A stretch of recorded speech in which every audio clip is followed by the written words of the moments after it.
अकोला शहरामध्ये कलम 144 लागू करण्यात आलेली आहे। संचारबंदी सध्या अकोलामध्ये आहे आणि त्यामुळे जे ते अकोलामधल्या जवळपास 70% बाजारपेठा ज्या आहेत त्या बंद आहे।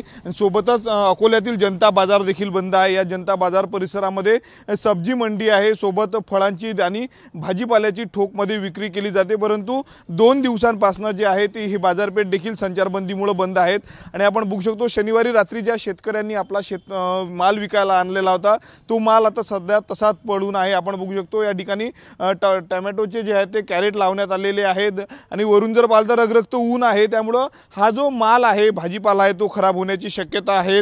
अकोला जिल्ह्यामधले जे काही तालुके आहेत, छोटे मोठे गाव आहे, या गावामधनं शेतकरी पिकवलेला शेतमाल भाजीपाला जो आहे तो याच सब्जी मंडीमध्ये विकायला आणत असतात। परंतु 2 दिवसांपासून ही बाजारपेठ बंद आहे, सब्जी मंडी बंद आहे, त्यामुळे शेतकऱ्यांचं जे आहे ते मोठ्या प्रमाणावर नुकसान होत आहे। या संचारबंदीचा जो आहे तो दंगलीचा फटका देखील शेतकऱ्यांना मोठ्या प्रमाणावर बसलेला आहे।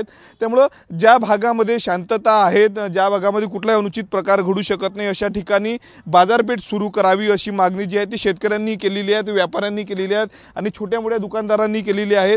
अकोला जिल्ह्याची ही मुख्य बाजारपेठ आहे, या ठिकाणी मोठ्या प्रमाणावर शेतकरी आपला शेतमाल विकायला आणतात।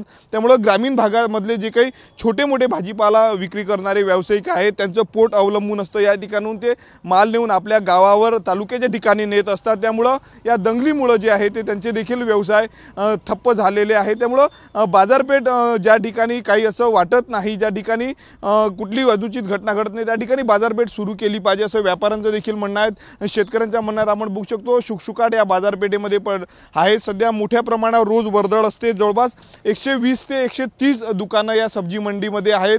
त्या भागानं जर पाहिलं तर आपण तर फळांची देखील बाजारपेठ आहे, परंतु संचारबंदी सध्या अकोला शहरामध्ये आहे आणि त्यामुळे जर आपण पाहिलं तर पूर्णपणे ही बाजारपेठ बंद आहे। त्यामुळे लवकरात लवकर बाजारपेठ सुरू झाली पाहिजे अशी मागणी जी आहे ते स्थानिक व्यापाऱ्यांनी केलेली आहे। कॅमेरामन अनिकेत दहातोंडेसह मी स्वप्नील उमप, TV9 मराठी, अकोला।